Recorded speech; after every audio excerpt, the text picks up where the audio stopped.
Olá, pessoal! Aqui com vocês mais uma pitadinha de Karl Marx na nossa aula de Sociologia dessa semana. Vamos falar sobre a segunda parte aí das ideias de Karl Marx. Hoje vamos falar sobre as classes sociais, sobre a teoria e a prática do socialismo, sobre a explicação realmente sobre o que é proletariado, as ideias do socialismo, como é que se construiu esse sistema e como é que foi implantado e onde foi implantado as ideias socialistas mundo afora.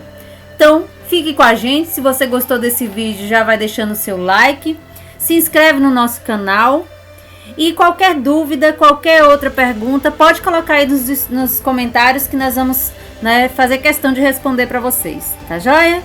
Um beijinho então e vamos lá. Classes sociais. A ideia que Marx tem sobre classes sociais é muito interessante. Ele observa na sociedade capitalista que uns têm mais poder do que os outros. E as lutas, elas diferem de acordo com os estágios históricos. Ou seja, de acordo a cada fase da história, nós temos aí protagonistas que não são sempre os mesmos.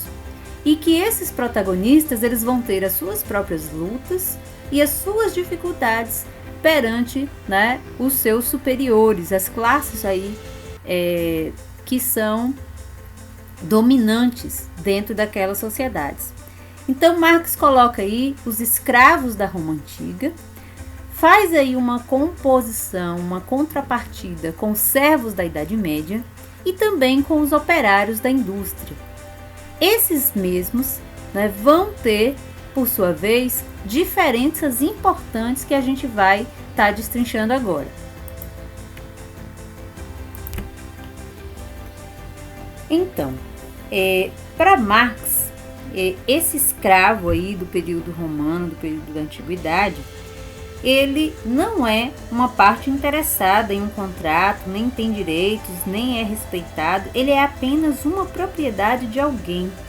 E como propriedade, os escravos poderiam ser vendidos, poderiam ser trocados de acordo com a vontade do seu proprietário.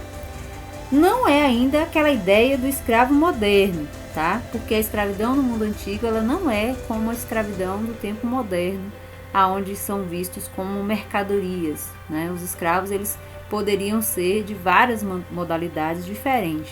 A escravidão por aprisionamento, a escravidão por dívida, a escravidão por uma série de outros fatores, certo? Mas aí por que o escravo do tempo antigo é diferente do servo da Idade Média, tá? O servo ele não era um trabalhador livre, então ele não tinha liberdade, o servo, apesar de ter a sua liberdade, ele não era livre totalmente. Por quê? Porque ele estava sob o pertencimento da terra, tá? O servo, apesar de ser livre, tá?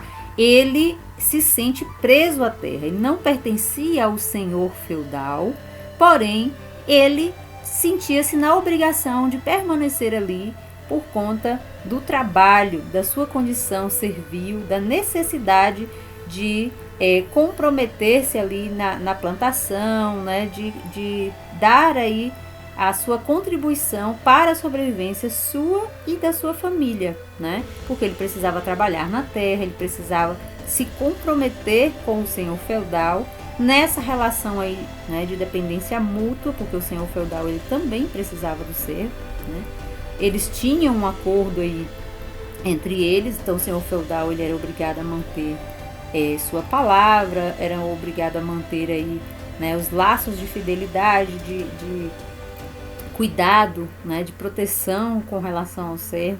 Então esse conjunto aí de deveres, de obrigações entre o senhor feudal e o servo, passou a fazer aí um elo, entre esses dois, essas duas classes, certo? Mas o servo tinha, essa luta também, com relação ao seu senhor feudal. Por outro lado, nós temos aí a comparação que Marx vai fazer com relação aos operários das indústrias e aos donos das indústrias. Então, para os estudos de Marx, essa relação entre operários e burgueses, né, que era como eram chamados aí os capitalistas, os donos das indústrias, né, eles não têm a mesma relação que tinha, né, com relação aí aos seus empregados. Então, essa relação, né, é diferente. É uma relação de obrigação de pagamento do salário em troca de algumas horas de trabalho do trabalhador. Então, ele não tem, né, essa mesma preocupação que tinha o senhor feudal em proteger, em abrigar, né, o servo. Então, para ele, o operário, ele vai lá, vende a sua força de trabalho durante aquelas horas, ponto final. O que vai acontecer ou deixar de acontecer com os operários, o dono da indústria não quer, né, nem saber, tá? Então, para Marx, essas sociedades aí, né, elas estão organizadas de uma forma em que nós temos divergências, né? Lembra daquele ditado popular que diz que quando um manda, os outros obedecem? Pois é. Então, para Marx, esses que são, né, os mandados são os escravos, foram os escravos lá na Roma Antiga, foram servos da Idade Média, foram e são os operários da nossa modernidade. E aqueles que mandam, aqueles que têm o poder, né, eles estão sempre preocupados mais consigo do que com o outro, né? Então essa é a ideia básica, né, dessas diferenças das classes sociais, ok? Então, se nós não podemos escolher nossos pais, não podemos escolher nossa classe social. Então, como é que eu vou escolher algo em que eu já nasci pertencente, né? Já nasci dentro de uma classe social? Então, Marx vai chamar a atenção disso e vai nos fazer alguns questionamentos e reflexões, né? Que lugar você ocupa na produção, né? Você é dessa classe aí, né, de quem está dominando, está mandando, ou é você dessa classe que está para obedecer, para seguir as ordens de alguém, tá? Então, essa preocupação que nós devemos também ter. E o que você produz, né? Será que nós estamos produzindo o quê? Somos importantes hoje nesse sistema em que nós estamos vivendo, no sistema capitalista, no meu país, na minha cidade? Que tipo de atividades eu estou desenvolvendo? Que tipo de produção eu estou fazendo? Eu faço bem aquilo que eu me proponho a fazer? Se eu sou estudante, eu tenho que estudar, né? Será que eu estou fazendo bem esse papel? Tá? E como troca os seus bens?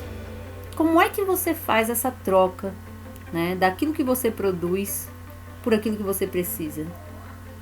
Como você estabelece isso? Então a gente precisa pensar a respeito disso, né?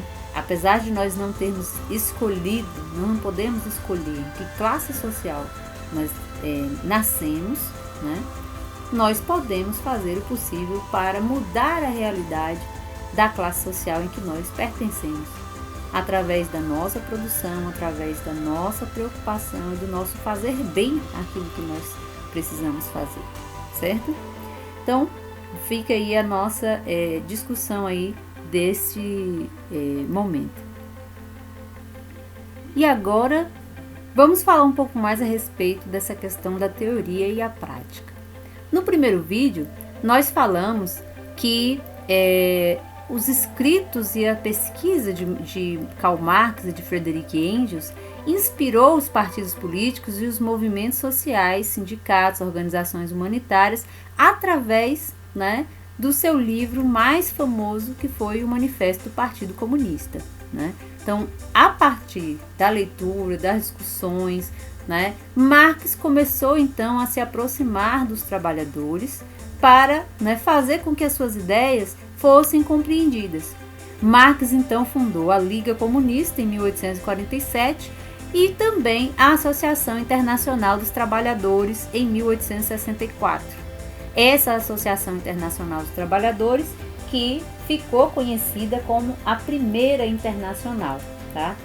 Para Marx, ele acreditava que era preciso, né, a teoria e a ação para transformar a sociedade, para transformar a realidade em que ele estava vivenciando. Então, Marx observou e analisou que este capitalismo, ele havia maneiras de se fazer mudanças de forma que as pessoas fossem melhor tratadas, que as desigualdades sociais fossem sendo sanadas aos poucos, tá?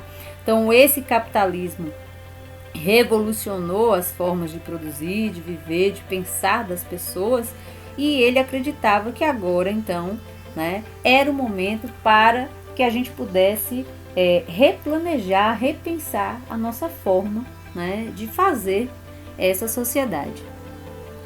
Então, a teoria e a prática de Marx tinha como meta da burguesia, né, ele chegou a fazer essas conclusões que dentro do sistema capitalista em que ele analisou, a meta da burguesia era sempre o quê? A realização material, tá? Então, observe aí na imagem que a gente colocou um trabalhador carregando a caixa, né?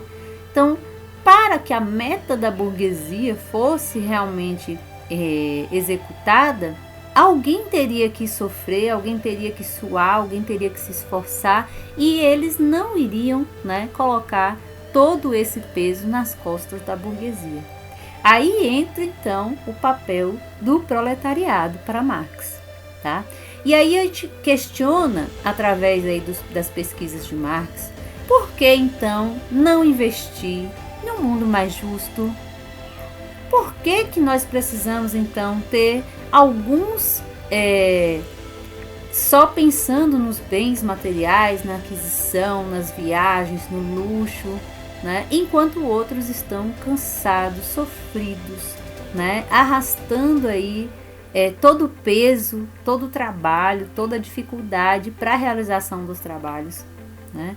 Então, por que então não pensar em uma vida melhor para todos? Se nós produzimos muito, por que então tanta miséria no mundo, tantas pessoas passando fome, passando dificuldade? Então, Marx começou a fazer a provocação dessas ideias dentro, né, desses órgãos em que ele foi criando, né? Dentro aí, né, da Associação Internacional, dentro da Liga Comunista. Marx começou então a provocar as pessoas a refletirem a respeito disso. Não era à toa que a situação estava do jeito que estava e precisávamos então de alguma solução para isso. E aí a gente chama atenção aí nessa imagem, que é uma imagem aí de movimento mais recente, movimentos aí em prol as leis e as alternativas, né, em busca de solução para esse racismo que a gente está vendo na nossa sociedade aí em várias circunstâncias aparecerem, né? Então a imagem, ela revela para nós, né, que muita coisa do que nós temos na nossa sociedade hoje, né, foi sendo causada por conta dessas grandes diferenças, né, que foi se colocando. Diferenças de cunho social, diferenças de cunho econômico, diferenças de cunho religioso, e que vem trazendo ao longo do tempo muitas e muitas divergências, muitas e muitas discordâncias entre as pessoas, tá? E Marx aí faz uma provocação ainda maior. Esses problemas todos gerados pelo capitalismo é a culpa, né, de toda essa desordem social. Será apenas o capitalismo? Será que se nós mudarmos então o sistema de governo, a forma de governar, nós vamos ter então a solução, vamos ter uma ordem na sociedade, as pessoas vão realmente entrar numa paz, né? Vão entrar em harmonia, vamos ter então uma divisão mais eficiente, igualitária dos bens, nós vamos ter então as pessoas satisfeitas? Então essa é uma pergunta né, e que muitos países procuraram e procuram até hoje compreender, procuram encontrar essa resposta, né, e muitas pessoas ainda não encontraram. A gente vai falar sobre isso daqui a pouquinho, né, quando a gente falar sobre onde é que essas práticas aí socialistas elas foram sendo implantadas e aonde é que foi, né, dando certo, aonde é que já parou, tá bom? Então agora nós vamos retomar um pouquinho a nossa discussão sobre o proletariado e nós vamos tentar entender melhor que grupo é esse, né, para a gente poder analisar se nós fazemos ou não parte deste grupo aí dos proletariados também, tá? Então o proletariado é a classe oposta à burguesia, tá? São os detentores dos meios de produção. Então a burguesia ela tem esses meios de produção, ela tem as ferramentas, ela tem a matéria-prima, ela tem o capital que vai ser, né, empregado para o pagamento dessas prestações de serviços desenvolvidas pelo proletariado. Então a burguesia ela tem os meios de produção, tá? O proletariado, por sua vez, é o quê? A classe operária, né? É quem produz essa riqueza e ele apenas tem a sua força de trabalho, o seu tempo a ser vendido junto com sua força de trabalho para desenvolver as atividades, tá? Então, o único recurso, né, que o proletariado tem é a sua força de trabalho e ele vende essa força de trabalho para que a burguesia consiga, né, as suas riquezas. Em seu conceito de materialismo histórico, tá? Ele defende que toda a história da humanidade é baseada por relações materiais. Então, o que é isso? Marx diz que dentro da história da humanidade, né, todas as relações que se estabelecem são relações materiais. As pessoas querem alguma coisa em troca, né, dessa aproximação.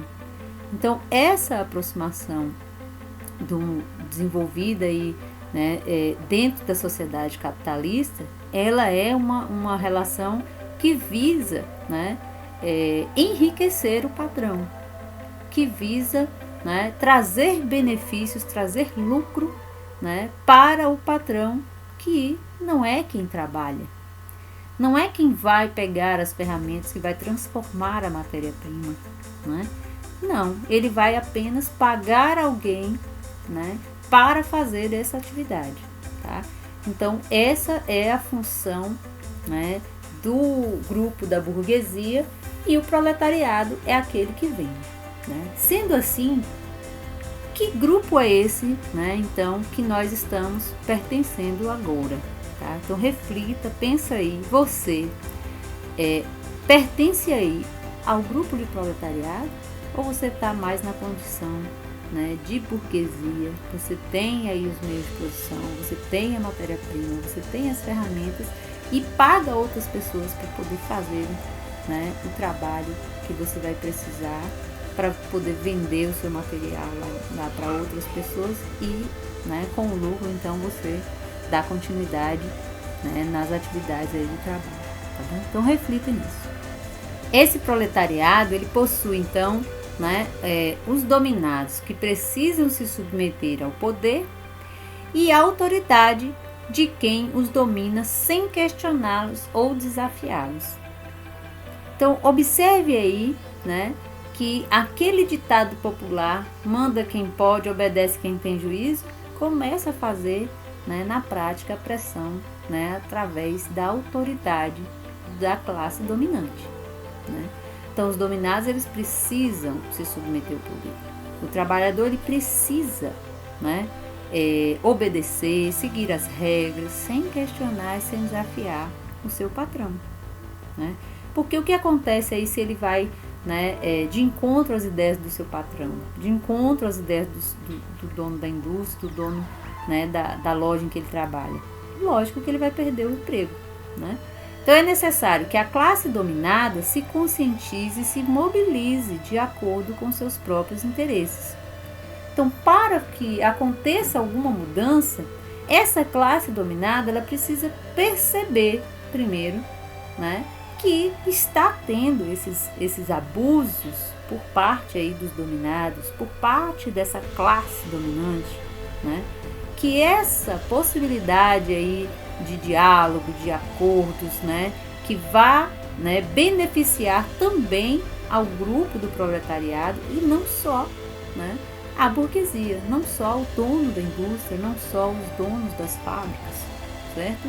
Então, essa conscientização, ela vai ser responsável, por exemplo, para que os trabalhadores começam a discutir, a se reunir, a se organizar em associações, a organizar manifestações, a organizar, né, debates, enfim, são várias as possibilidades que nós temos para isso. Nós então agora vamos falar um pouco mais a respeito de socialismo, né? Então muita gente aí faz uma confusão grande com relação a essa terminologia, tá? Então o que é finalmente, o que são essas ideias socialistas, tá? E aí nós temos o sistema político-econômico que foi idealizado no século XIX, né, em contraposição ao liberalismo e ao capitalismo. Então é um sistema econômico que vai, né, trazer aí uma nova possibilidade de governo, né, que não seja parecida com essa ideia do capitalismo que já estava sendo, né, altamente difundida nas regiões aí do mundo inteiro, tá? Um modelo de organização social que propõe a extinção da propriedade privada dos meios de produção, a tomada de poder pelo proletariado, o controle do Estado e a divisão de renda. Eis aí, gente, algumas das características aí do socialismo que muita gente tem medo, né? Porque quando a gente fala em extinção de propriedade privada dos meios de produção, é que a propriedade privada, né, as terras, as fábricas, as grandes indústrias, não seriam mais, né, de propriedade das pessoas que hoje são, né? Então, essas terras, essas grandes propriedades, ou as indústrias, ou as fábricas, teriam agora, né, que vir para o governo, para o controle do Estado, né? Era o governo que ia passar a controlar essas propriedades, tá? Quando diz aí que a tomada do poder também pelo proletariado, ele chama atenção de que o governo agora, né, desse novo Estado, desse Estado socialista, seria organizado pelos proletariados. Então, não seriam mais, né, os donos das grandes indústrias, os grandes fazendeiros, né, que estariam, né, participando do governo, e sim os empregados, os trabalhadores, as pessoas que antes eram dominadas e agora passariam então, né, para essa forma de governo mais igualitária que se pretendia aí nas ideias de Marx, tá? Então o controle do Estado e a divisão igualitária de renda, porque a partir, né, de certo desenvolvimento do socialismo, nós teríamos aí, né, essa divisão daquilo que se produziu dentro do Estado, daquilo que se produziu, né, nas indústrias, na agropecuária, né, o que se produziu nos artesanatos, seriam divididos igualmente. Então, se um teria a possibilidade de ir à escola, né, teria a possibilidade de se formar, fazer uma faculdade, todos os outros teriam a mesma possibilidade. Se nós tínhamos aí uma pessoa com uma casa própria, então isso significaria que dentro desse país, desse sistema político do socialismo, todos teriam também direito a ter uma casa própria. E então só seria, né, feito as coisas de forma que pudesse ser feito para todos e não mais para um pequeno grupo, né? É o que acontece no sistema capitalista. A gente sabe que nós temos uma grande quantidade de pessoas na escola pública, estudando na escola pública, e temos, né, uma classe mais abastada, né, estudando em escola particular, tendo as melhores condições para isso, os melhores mecanismos, os melhores livros, os melhores professores, né, tendo possibilidades aí de alcançar, né, cursos, né, faculdades, trabalho, né, vagas de trabalho muito superiores, muito mais com facilidade, né, maior do que teria um estudante de uma educação pública, mesmo sendo essa educação pública dita de qualidade pela Constituição, tá? Então, o sistema socialista, ele traz essa proposta de, pelo menos, tentar fazer, né, uma forma de organização onde nós tivéssemos uma maior igualdade entre as pessoas. Então, Marx organizou e defendeu a possibilidade de implantar um socialismo científico, né? Nós falamos sobre isso já no primeiro vídeo, né, de que antes dessas ideias de Marx já vieram outros pensadores, outras ideias aí com relação a essa igualdade, né, social, e Marx, né, começa aí a traçar essas possibilidades. Então, para ele, primeiro aconteceria uma revolução feita pelos trabalhadores. Então, aí o símbolo, né, na bandeira, né, o símbolo do martelo, o símbolo da foice, o símbolo da bandeira vermelha, simbolizando, né, as ferramentas do trabalhador, né, a ferramenta do trabalhador, e ele seria então, né, o principal protagonista, né, dessa revolução do sistema socialista. A segunda alternativa que nós temos aí, o segundo passo, né, eram os meios de produção, que seriam propriedades do Estado. Então, todos os meios de produção passariam a ser administrados, governados pelo Estado ou organizações coletivas feitas pelos próprios trabalhadores.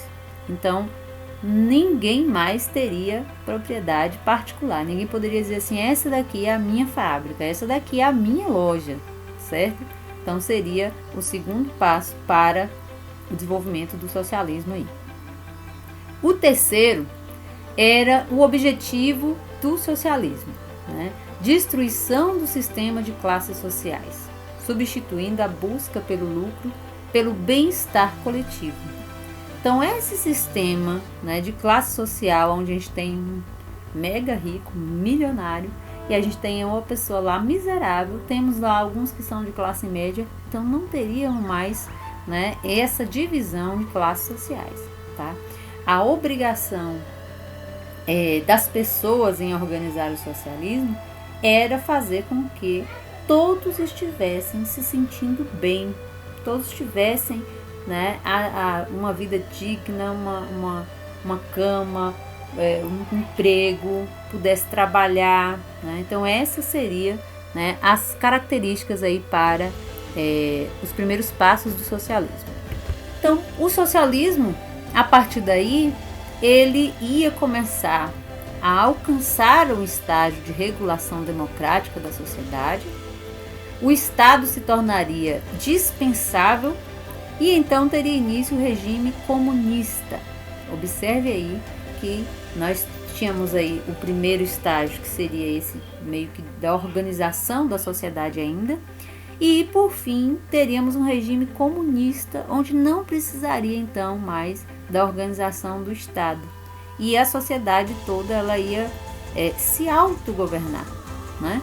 Então, o socialismo seria a fase de transição até a fase final, que seria a fase do comunismo, tá? E aí é importante que a gente retome algumas discussões. Então é importante a gente retomar essas discussões, porque muito se falou no passado de forma equivocada sobre os socialismo, sobre o comunismo, né? Inclusive algumas pessoas que acreditavam que comunista comia criancinha, né? Que os comunistas misericórdia eram pessoas assim, né, totalmente desordeiras, que iam bagunçar tudo, que vinham, né, para quebrar todas as regras da sociedade. Isso é pura ilusão, gente. Quando se não conhece as coisas, né, e a gente já estudou isso lá no primeiro ano, vocês devem se lembrar, quando a gente falou sobre senso comum e senso científico, quando se não conhece sobre as coisas, quando não se estuda sobre elas, tende-se a ir na conversa das pessoas, reproduzir aquilo que os outros falaram, sem muita, né, preocupação. E essa é outra situação em que nós nos deparamos na nossa sociedade hoje. Muita gente não entende o que é né? E por não entender, começa a falar aquilo que ouvem, né? Aquilo que as pessoas comentam, vão repetindo, tá? De forma equivocada. Então, já agora vocês já aprenderam que o socialismo é uma forma diferente de organizar a sociedade, buscando aí passar por essa fase de transição, dessa fase de organização da sociedade, para, né, que a gente tenha uma sociedade mais justa, mais igualitária, né, que é uma sociedade já na fase do comunismo, tá bom? Beleza, vamos adiante. A implantação do socialismo, tá? Muitas ideias aí do socialismo foram se espalhando a partir, né, das discussões travadas por Marx, por Engels e outros aí, né, do seu tempo, mas de fato o primeiro país a instituir ou tentar implantar o socialismo foi a Rússia, tá? Então, após a Revolução de 1917, né, que pôs fim ao governo monarquista na Rússia, nós tivemos aí a organização do sistema do socialismo russo. Esse sistema socialismo russo, infelizmente, não foi muito adiante. Porém, a gente não pode deixar de esclarecer o quão importante foi para a difusão das ideias socialistas a partir do momento que a Rússia implantou, né, esse sistema lá, tá? Então, a partir dessas ideias aí desenvolvidas na Rússia, outros países também, né, começaram a entrar nesse sistema e a gente vai ver quais são. Observem aí no mapa, nós temos principalmente, né, no continente europeu e no continente asiático a maior, né, quantidade de países que foram introduzindo, né, o socialismo aos poucos aí na sua forma de governo. Após, principalmente a Segunda Guerra Mundial, então, esses países do leste europeu, como a Croácia, a Eslováquia, a Eslovênia, a Estônia, Letônia, Polônia, além, né, de alguns outros países que nós vamos ver aí, que também aí no continente africano, a gente tem alguns, né, no continente americano a gente vai ter, né, também, a gente vai falar já sobre isso. Então, o socialismo começou a ganhar espaço, né, nas discussões, nas preocupações, nas tentativas, pelo menos, de ser implantados. Em algumas dessas regiões acabou ficando durante mais tempo, em outras foi, né, se extinguindo, né, aí foram trocando a forma de organização do socialismo, também foi se modificando, foi construindo o socialismo, na verdade, foi construindo a sua própria história dentro de cada nação, tá certo? Então vamos dar uma olhadinha aí no que a gente tem no próximo slide. Então a implantação do socialismo se deu, né, na China, como até hoje se mantém, na China e em Cuba, que são os dois países que a gente tem como exemplo aí, né, com relação à implantação do socialismo, com os seus problemas, né, cada um deles tem os seus, a gente não vai entrar nessa discussão agora, e também alguns países africanos, conforme a gente viu no mapa anterior, né, outros do sudoeste também asiático, que começaram aí a implantar o socialismo. Então essas regiões, gente, elas vão, né, fazer cada uma a sua forma, a sua maneira, né? Às vezes vamos ter alguns problemas com relação à população, à resistência, enfim.